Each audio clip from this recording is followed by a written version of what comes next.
सबसे पहले तो प्रेस के सभी साथियों को नमस्कार। क्योंकि आप हैं तो गणतंत्र है, आप हैं तो डेमोक्रेसी कायम है। सबसे पहले मैं बताना चाहूँगा, दिल्ली फार्मेसी काउंसिल में जो पीछे चुनाव हुए हैं उसमें बहुत भारी धांधली की गई है। चुनाव 5 साल में होता है, 9 साल में चुनाव किया गया, रजिस्ट्रार के द्वारा चुनाव करवाया गया हाई कोर्ट के हस्तक्षेप के बाद। जो चुनाव 5 साल में होना चाहिए था 9 साल में कराया गया। उसके बाद चुनाव शुरू होने के बाद रिटर्निंग ऑफिसर नियुक्त किए गए श्री राजकुमार जी। मैंने एज ए कैंडिडेट उनसे मिलना चाहा तो किसी भी रिटर्निंग ऑफिसर या असिस्टेंट रिटर्निंग ऑफिसर ने मुझसे मिलने की जहमत नहीं उठाई। कभी कुछ बार बार कहने के बाद भी हमें मिलने के लिए नहीं बुलाया गया, ना ही हमसे वो मिले। उसके बाद अजय शर्मा और पंकज यात्रे, अजय शर्मा जो पिछले 20 साल से मेंबर है और पंकज यात्रे जो 9 साल से मेंबर है काउंसिल के अंदर, मैंने उनके खिलाफ उनको बताया रिटर्निंग ऑफिसर को लिखित में, ये देखिए कि वो डीओपीटी रूल, भारत सरकार का जो रूल है उसके तहत वो चुनाव नहीं लड़ सकते। इस रूल के तहत 5 साल से ज्यादा कोई भी जो गवर्नमेंट एम्प्लॉय होता है वो किसी भी ऑटोनोमस बॉडी या ऐसी बॉडी में मेंबर नहीं रह सकता इलेक्टिव पोस्ट पे। ये बताने के बाद भी उन्होंने हमारी कंप्लेंट में कोई ध्यान नहीं दिया और उनको फिर भी चुनाव लड़ने के लिए वो कर दिया कि यहाँ पे आप चुनाव लड़ सकते हो। फिर चुनाव शुरू होता है तो टोटल जो वोटें होती हैं वो वोटें सबके पास नहीं भेजी गई और लिस्ट में बहुत बड़ी खामियां हैं, पूरी लिस्ट तैयार नहीं की गई। उसके लिए हमने बार बार उनको मेल डाली। ये देखिए इतनी मेल है, ये पूरे मेल के हैं, ये लगभग 10-15 मेल हैं जो बाकायदा आईडी के साथ, जो फार्मासिस्ट हैं, वैलिड फार्मासिस्ट हैं, उनके रजिस्ट्रेशन नंबर के साथ, आईडी के साथ कि भाई ये रजिस्टर्ड हैं, इनको भेजा गया। लेकिन ना तो कभी कोई जवाब दिया गया और ना ही उन्हें शामिल किया गया, बार बार कहने के बाद भी। फिर चुनाव प्रक्रिया शुरू होती है, हम बार बार रिटर्निंग ऑफिसर मिलने के लिए कहते रहे लेकिन वो हमारे से कभी भी नहीं मिले। उसके बाद 1 नवंबर जो कि आखिरी तिथि थी बैलेट पेपर वापस आने की रजिस्टर्ड पोस्ट से, तो मैंने डॉक्टर राजीव कोंक जो असिस्टेंट रिटर्निंग ऑफिसर है उनसे फोन पे बात की शाम को 5:30 बजे के बाद कि भाई अभी तक टोटल वोट कितनी आपके पास आई है। उन्होंने मेरे को जो संख्या बताई वो बताई 7745। उसके बाद जब काउंटिंग शुरू होती है नेक्स्ट मॉर्निंग में, मतलब सिर्फ रात बीच में थी, उसके बाद नेक्स्ट मॉर्निंग में काउंटिंग शुरू होती है तो जो संख्या अनाउंस की गई वो 8844, 1099, लगभग 1100 वोटें रात में बढ़ा दी गई। अब कैसे बढ़ा दी गई वो जानते हैं, जांच का विषय है। इसके बारे में हमने उनसे बात भी की कि कैसे बढ़ेगी, तो उन्होंने हमें कोई जवाब नहीं दिया। हमने उनको मेल भी की इस बारे में भी टोटल कितनी है, कैसे हैं, वो अभी तक भी हमें नहीं बताई गई है। जो बैलेट बॉक्स हैं जिनमें वोटें रखी गई थी, जो वे सील किए गए उसमें किसी भी कैंडिडेट के कोई सिग्नेचर नहीं दिए गए। Returning officer, assistant returning officer, उन्होंने अपनी मर्जी से उनको सील किया है, किसी के सामने उनको सील नहीं किया गया है। तो मैनिपुलेशन किसी भी हद तक जा सकती है क्योंकि 1 महीना बैलेट बॉक्स जो उनके पास ही रहे हैं। काउंटिंग होने के बाद जब हमने उनसे रिजल्ट मांगा तो हमें रिजल्ट नहीं दिया गया। इवन अभी तक भी हमें पूरा रिजल्ट नहीं दिया गया। बार बार कहने के बाद हमने तो बार बार उनको कहा, ये देखिए, उसके बाद हमने रिजल्ट के लिए मांगे और सीसीटीवी फुटेज मांगी हमने, भाई जो आपने गड़बड़ की है उसको सीसीटीवी फुटेज हमें दो, तो वो भी हमें नहीं दी गई। जिसके लिए हम पेमेंट करने को भी तैयार थे, भाई अगर कोई पेमेंट बनती है तो पेमेंट भी हम देने को तैयार है, लेकिन वो हमें नहीं दी गई। काउंटिंग में क्या किया उन्होंने, 30 टेबल लगा दी गई, हमें कोई भी एजेंट नियुक्त करने की परमिशन नहीं दी गई और ना ही हमें उस एरिया को देखने की परमिशन दी गई। 650-700 के आसपास बैलेट पेपर जो उन्होंने कैंसिल कर दिए बिना वजह बताए, जो कि वजह 1 महीना 23 दिन बीत जाने के बाद आज तक भी वजह नहीं बताई है कि इतने बैलेट पेपर कैसे रिजेक्ट हो गए। सारी बातें होने के बाद हम बार बार उनसे रिजल्ट मांगते रहे, हम कंप्लेंट करते रहे। हमने कंप्लेंट भी की इसके रिगार्डिंग मैंने देखी प्राइम मिनिस्टर ऑफिस में, एलजी हाउस में, सेक्रेटरी, चीफ सेक्रेटरी, इन सबको मैंने कंप्लेंट की, लेकिन उस पर अभी तक कोई कार्रवाई नहीं हुई। उसके बाद 6 दिसंबर को रात को 9 बजे मुझे मेल आती है कि ये रिजल्ट है आपका, 1 महीना 4 दिन के बाद रिजल्ट। कोई बात नहीं, ये रिजल्ट पे साइन है 25/11 पे साइन करके मुझे 6 तारीख को उन्होंने रिजल्ट भेजा। यहाँ भी कोई बात नहीं थी। इस दौरान बीच में मैं उनको लेटर लिखता रहा कि भाई आप जो है मुझे रिजल्ट बताइए। ये अगर आप देखेंगे, देखिए ये 11 नवंबर का एक लेटर है, 13 नवंबर का है। ये लेटर अनडिलीवर्ड मेरे पास वापस आ गया, उन्होंने लिए नहीं है। इस पे ये लिख के वापस आ गया, no such person at this address, 11 नवंबर और 13 नवंबर को। और 6 दिसंबर को वो हमें रिजल्ट भेज रहे हैं जिसपे 25/11 के साइन हैं। अगर 13/11 और 11/11 में बाद भी वहां पे नहीं है तो 25/11 में साइन करने के लिए कहां से आ गए। सेम एड्रेस है, अगर आप एड्रेस दिखाएंगे तो ये सेम एड्रेस है, ये इस पे एड्रेस लिखा हुआ पुष्पी आर का, डिप्सार का, ये इस पे एड्रेस लिखा हुआ है। ये सील्ड है, ऐसे कैसे हमने खोले नहीं है। तो ये करने के बाद मेल आने के बाद मैंने फिर उनसे जवाब मांगा है। इसके बाद मैंने फिर उनको मेल किया है कि भाई आप हमें टोटल जो अनडिलीवर्ड वोट हैं वो कितनी हैं, टोटल काउंट कितनी वोट की है आपने। वो इतने अनसुलझे सवाल हैं जो जिनका जवाब मेरे को अभी तक भी नहीं दिया गया। जब 6 तारीख को मेरे पास ये लेटर आता है तो उसके बाद मैंने 7 तारीख को मैंने दोबारा लेटर भेजा। 7 तारीख को उन्होंने दोबारा लेटर जो है अब की बार रिफ्यूज करके वापस कर दिया, भाई हम ले ही नहीं रहे। तो इस तरह की बहुत बड़ी धांधलेबाजी की गई है। और धांधलेबाजी जो की गई है वो क्यों कही बता देता हूं। जो दिल्ली फार्मेसी काउंसिल रजिस्ट्रार हैं कुलदीप सिंह, वो उन्होंने वहां पे एक इंट्रू सिस्टम लागू किया हुआ है। मैं पिछले 6 महीने से उनके खिलाफ बोल रहा हूं, भाई इंट्रू सिस्टम हम नहीं रहने देंगे। क्योंकि जो बच्चा कॉलेज से डिग्री लेके, डिप्लोमा लेके, अपना प्रैक्टिकल वगैरह करके आ गया, उसके इंटरव्यू का कोई भी प्रावधान हमारे फार्मेसी एक्ट में नहीं है। ये इंटरव्यू सिस्टम जो लागू कर रखा है सिर्फ और सिर्फ भ्रष्टाचार को बढ़ावा देने के लिए कर रखा है। जब काउंटिंग डे था तो तब आप सभी उम्मीदवारों को बिठाने क्या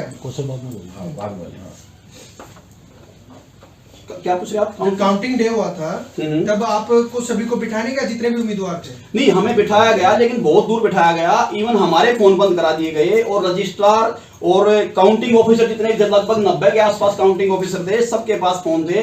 और रजिस्ट्रार को तो मैंने इवन ये भी देखा है कि फोन पे किसी को निर्देश दे रहे हैं बार बार। वो मुझे लगता है कुछ मैनिपुलेशन के ही एक दूसरे के बोल रहे हैं और हमें वहां काउंटिंग एरिया में जाने नहीं दिया गया। उसके अलावा मैं कुछ फोटो दिखाना चाहूंगा उस दिन वोटिंग के बाद के, जिसमें आप सारे मीडिया के बंधु और चीजों को अच्छी तरह समझते होंगे। ये रजिस्ट्रार हैं, अगर आप इनको आप फोन करोगे, आप इनका पक्ष लोगे, कहेंगे मेरा इलेक्शन से कोई मतलब नहीं है। ये देखिए, एक रजिस्ट्रार है, ये एआरओ है, ये आईएएस हैं राजकुमार जी। ये एक के कंधे बात रखे हुए हैं, एक के कमर बात लगाए हुए हैं। भाई कोई शादी ब्याह का फंक्शन तो है नहीं, ये जिस तरह से खड़े हैं। ये दूसरे एआरओ हैं राजीव टोंग, ये देखिए कमर में कैसा लगे। ये 6-7 आदमियों ने मिलकर पूरे डेमोक्रेटिक प्रणाली को तोड़ मरोड़ दिया है, बुरी तरह मजाक बना दिया गया है। कहीं से भी पूरे इलेक्शन में डेमोक्रेसी हमें एक भी जगह दिखाई नहीं दी गई, किसी भी सवाल का हमारे का जवाब नहीं दिया जाता। इवन एक बार भी आज तक भी रिटर्निंग ऑफिसर हमारे से मिले नहीं है, ना असिस्टेंट रिटर्निंग ऑफिसर मिले हैं। तो आपके सिवाय हमारे पास और कोई जरिया नहीं है कि अपनी बात को आगे पहुंचा सके। इन्होंने इतनी बड़ी धांधली करी क्यों? धांधली के पीछे सीधा एक ही रीजन है कि कुलदीप सिंह जो है शुरू से हमारे खिलाफ है, क्योंकि हम इंटरव्यू प्रथा के खिलाफ शुरू से खड़े 6 महीने से। हम बार बार इंटरव्यू भी दे रहे हैं, हम सोशल मीडिया भी उनके खिलाफ बोल रहे हैं कि भाई हम ये इंटरव्यू सिस्टम यहाँ पे नहीं रहने देंगे। हम काम वो करो जो एक्ट के अनुसार हो, जो फार्मेसी एक्ट में जो चीज नहीं है उसको हम लागू नहीं होने देंगे। तो इसीलिए उन्होंने मिलके अजय शर्मा, पंकज दात्रे रिटर्निंग ऑफिसर और दोनों असिस्टेंट रिटर्निंग ऑफिसर, इन 6-7 आदमियों ने मिलकर ही डेमोक्रेटिक प्रणाली को तहस नहस कर दिया है। हम कंप्लेंट कर रहे हैं अजय शर्मा के खिलाफ, हम कंप्लेंट कर रहे हैं रजिस्ट्रार के खिलाफ, हम कंप्लेंट कर रहे हैं रिटर्निंग ऑफिसर के खिलाफ। पीसीआई ने अजय शर्मा के खिलाफ कंप्लेंट पे एक्शन लेने के लिए अजय शर्मा को मेल किया है कि अजय शर्मा जी आप खुद पे ही एक्शन लीजिए सख्त। अब इससे बड़ा मजाक और क्या होगा कि जिस आदमी के खिलाफ हम कंप्लेंट कर रहे हैं, जिस आदमी के खिलाफ हम एक्शन लेने की बात कर रहे हैं, उसी आदमी को ये कह के मेल की जाती है कि आप अपने खिलाफ एक्शन लीजिए। ये मेल है, ये जो पीसीआई की तरफ से दिल्ली फार्मेसी काउंसिल की गई है। ऐसा ही लेटर फिर एलजी साहब की तरफ से मेरे पास आया है। उन्होंने मेरे मामले को पूरे को फोटो कॉपी पत्र को लिख के और रजिस्ट्रार के पास भेज दिया। हालांकि मैंने कल ही उसका रिमाइंडर लगा दिया है कि सर ये जो है इसके फुल फ्लैश पावर आप हैं, आप इसमें एक्शन ले सकते हैं। रजिस्ट्रार तो इसमें मेन सस्पेक्ट है, आप रजिस्ट्रार को लेटर रेफर मत कीजिए। लेकिन इससे बड़ा मजाक और क्या होगा कि जिसके खिलाफ हम कंप्लेंट कर रहे हैं उन्हीं के पास हमारी कंप्लेंट जारी कि अपने खुद के ऊपर एक्शन लो। तो इसमें हमारा एकमात्र सारा अब मीडिया ही है। आप ही हमें न्याय दिला सकते हैं और आपसे ही मैं प्रार्थना करता हूं कि मुझे न्याय दिला जाए। मतलब इसमें जो फार्मेसी काउंसिल को एक्ट करने जो लागू करने की बात है, सिर्फ वही आपके विरोध का कारण हो सकता है? कहीं पे कोई घूस का, कोई भ्रष्टाचार का मामला नहीं? भ्रष्टाचार का मामला है ना, क्या पूरा भ्रष्टाचार का मामला है। जब वो एक बच्चे को 4-4 महीने 5-5 महीने तक वहां पे चक्कर कटवा रहे हैं, बच्चा परेशान होकर क्या करेगा? बच्चा परेशान होकर बाहर ढूंढता किसी आदमी को, वो जब किसी आदमी को ढूंढता है फिर वो पैसे की वो करते हैं, वहां दलाली प्रथा शुरू हो रही है। ये पूरा भ्रष्टाचार का मामला है और इसी के खिलाफ है। अब उनके एक ही दिक्कत थी कि अगर हम वहां चुन के जाते हैं तो उनकी दुकान बंद हो जाएगी। समस्या सारी उनकी दुकान बंद होने से है। अभी आप लोगों ने जो कंप्लेंट लगाई, अगर इस पे कोई एक्शन नहीं होता है तो अगला कदम आप लोगों का क्या होगा? अगर इस पे हमारा सबसे पहले तो क्या है, मैं केजरीवाल जी से, माननीय सत्येंद्र जैन जी से और एलजी साहब से, इन सब से ये रिक्वेस्ट करना चाहूंगा कि आप इन पर सख्त से सख्त एक्शन लें, क्योंकि पब्लिक डोमेन में जो बात अभी आई है वो क्या कह रहे हैं कि हमें डरने की कोई जरूरत नहीं है, सारे अफसर हमारे साथ हैं, हमारा कुछ नहीं बिगड़ने वाला, आप किसी चैनल पर जाओ, किसी मीडिया में जाओ, किसी को पत्र लिखो, हमारे खिलाफ कोई एक्शन नहीं होगा, ये वो बार बार कह रहे हैं। लेकिन अगर हमारा इस पर कोई एक्शन नहीं लिया जाता है तो उसके बाद हम सड़कों पर आएंगे, हम इसके खिलाफ विरोध प्रदर्शन करेंगे और इनको जो है सड़क पे इनके लोगों को बताएंगे कि देखिए क्या हो रहा है। जो केजरीवाल जी एक नई नीति लेकर आए थे, सरकार बना के आए थे, भ्रष्टाचार का खात्मा करेंगे, उनके राज में कैसे भ्रष्टाचार हो रहा है, ये चीजें हम उनके सामने लाएंगे।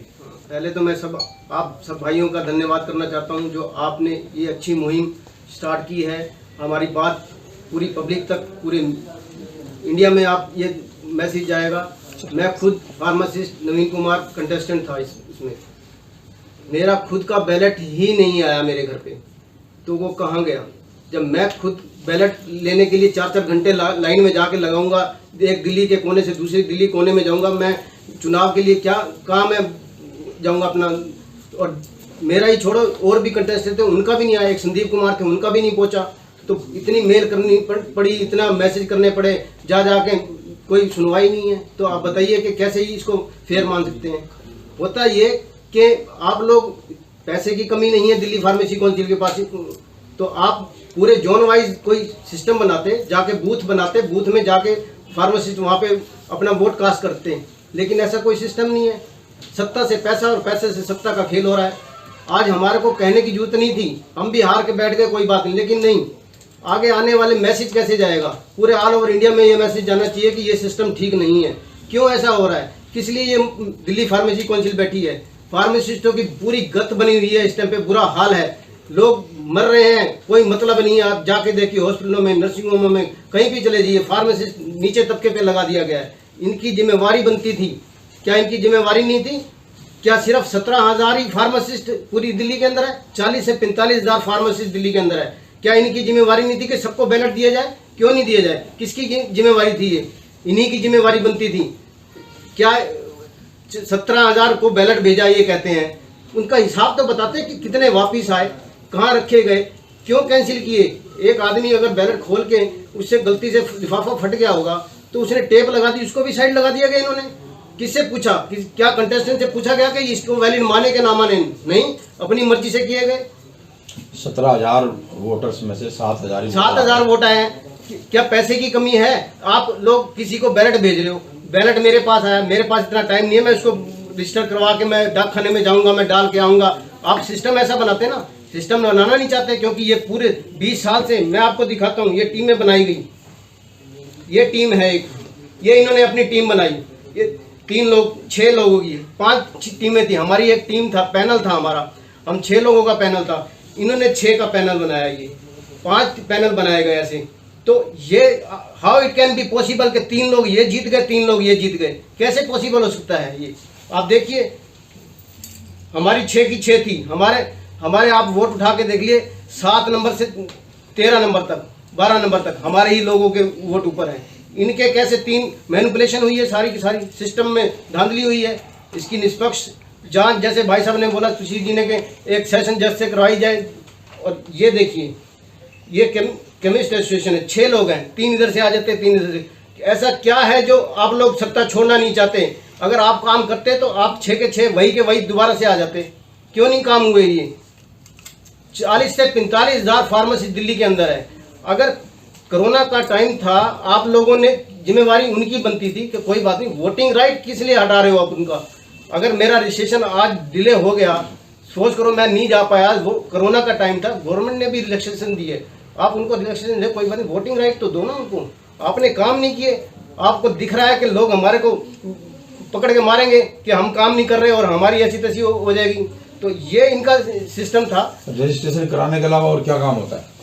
रजिस्ट्रेशन आपने रजिस्ट्रेशन करा लिया, उसके बाद ये मेनू ये होता है इनका। देखिए, मैं आपको दिखाता हूँ, ये 20 साल का एजेंडा है, हमारा भी एजेंडा आपको दिखाएंगे हम। ये 20 साल का एजेंडा है। ये कहते हैं अगर आप काम करते हैं, इनका एजेंडा भी मैं आपको भेजूंगा, पंजीकरण 500 रुपए तक का हम फिक्स करेंगे। 2500 से 3000 तक का पंजीकरण कर दिया इन लोगों ने। क्यों? उस पैसे का क्या करते हैं? दिल्ली फार्मेसी भवन बनाएंगे दिल्ली के अंदर। आज 30 साल हो गए, एक ईंट क्या, एक नींव तक तो बात की बात है, एक ईंट तक नहीं रखी गई है। क्यों? वो पैसे का क्या करते हैं? कभी आपने बताया बजट इतना पैसा था, इतना पैसा गया, क्या किया? कुछ मतलब नहीं है। और दूसरा ये बताते हैं कि जो ट्रेनिंग करने आते हैं, फ्री में ट्रेनिंग करने आते हैं सर, कि उनकी ट्रेनिंग हम जो ट्रेनिंग करने आते हैं उनको हम भत्ता दिलवाएंगे। भत्ता आज तक 20 सालों में मैंने तो नहीं देखा कि किसी को एक भी बंदे को भत्ता दिलवाएगा। फिर ऐसे झूठे वादे किस लिए? सिर्फ सत्ता, ऐसा क्या मिल रहा है हमें तो बताओ। हम तो सेवा करने के लिए आते हैं कि हम सेवा करेंगे, चलो लोगों को कम से कम। हमारा ये मुद्दा था 55 साल से, और जो दिव्यांग है उनके घर पे बैठे हुए उनका रजिस्ट्रेशन कराएंगे हमारी दिल्ली फार्मेसी काउंसिल आपके द्वार। लेकिन इनको रास नहीं आया, इन्होंने मैनिपुलेशन किया और तीन दोनों ज्वाइंट हो गए, क्योंकि दिखा कि हमारी सत्ता अब हिलने वाली है।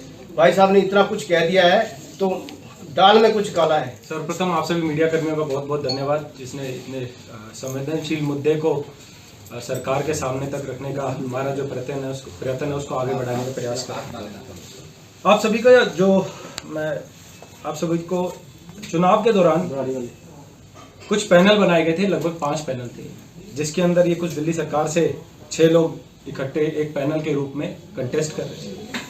उसके बाद ये हमारा पैनल था, इसमें से 3 केमिस्ट लॉबी से थे और 3 हम सरकारी फार्मासिस्ट थे। अगला पैनल ये फिर कुछ सरकारी कर्मचारी मिलकर लड़ रहे थे। इस तरीके से ऐसे ही एक केमिस्ट एसोसिएशन का पैनल था RDP के नाम से, हम लोगों का दिल्ली फार्मेसी का। अब जब रिजल्ट आता है, बड़े देखने वाली बात है, रिजल्ट में से इसमें श्री अजय शर्मा जी, श्री पंकज आत्रे जी और श्री मदन सिंह डेडा जी ये एज अ पैनल बनाकर लड़ते हैं सब, लेकिन इनमें से सिर्फ ये 3 ही लोग जीतते हैं। और जबकि ये जो RDPA का पैनल था, इसमें दिनेश कुमार मदान जी, मुकेश चंदू जी, मुशर्रफ हुसैन, ये 6 लोग खड़े थे, पंकज गोगया जी, रजनीश त्यागी जी और विजय रोस जी। ये देखने वाली बात है, इसके अंदर से दिनेश कुमार मदान जी, पंकज गोगया जी और रजनीश त्यागी जी जीतते हैं। ये कैसा संभव है? जब अगर आप एक पैनल बनाकर आप एक पूरा इलेक्शन चुनाव लड़ रहे हैं, उसमें से 2 टीमों का मर्ज हो जाता है, क्या ये वोटर के साथ विश्वासघात नहीं है? आपने जो वोटरों से एज अ पैनल जाके आप वोटर में अपना विश्वास जीतने की कोशिश करी, लेकिन अंततः रिजल्ट कुछ और होता है कि 3 एक पैनल से आ जाते हैं, 3 एक वो तो हो जाता है, ऐसी कोई बात नहीं, कई पैनल से आ जाते हैं। लेकिन आप अगर आप इसको जुड़ाव संपर्क और मैं आपकी बात से बिल्कुल सहमत हूँ, लेकिन ये कैसे संभव हुआ? सर हम 6 लोग जा रहे हैं, एक 6 लोग कंटेस्टेंट से मिल रहे हैं, अगर वो कैसे पॉसिबल? आप उसको इसका मतलब चुनावी प्रक्रिया में बहुत बड़ा लैप्स है।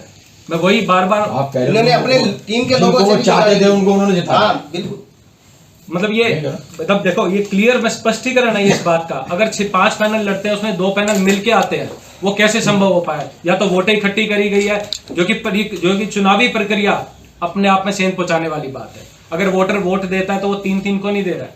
अपने लोगों के साथ भी गद्दारी हुई है, की है इन लोगों ने। 6 लोग पैनल में बन रहे, 3 इधर से ले रहे, 3 बाकी 3 लोगों के क्या? अब हम 6 कंटेस्टेंट थे, तो मैं माननीय लेफ्टिनेंट गवर्नर साहब से, श्री अरविंद केजरीवाल जी से, श्री सत्येंद्र जैन जी से सिर्फ यही आग्रह करना चाहूंगा कि इस चुनावी प्रक्रिया को दोबारा किया जाए और इसके EVM के माध्यम से कराया जाए, जो निष्पक्ष और साफ सुथरा चुनाव किया जाए। अपना परिचय। मेरा नाम जसवीर मान है और मैं फार्मासिस्ट हूँ।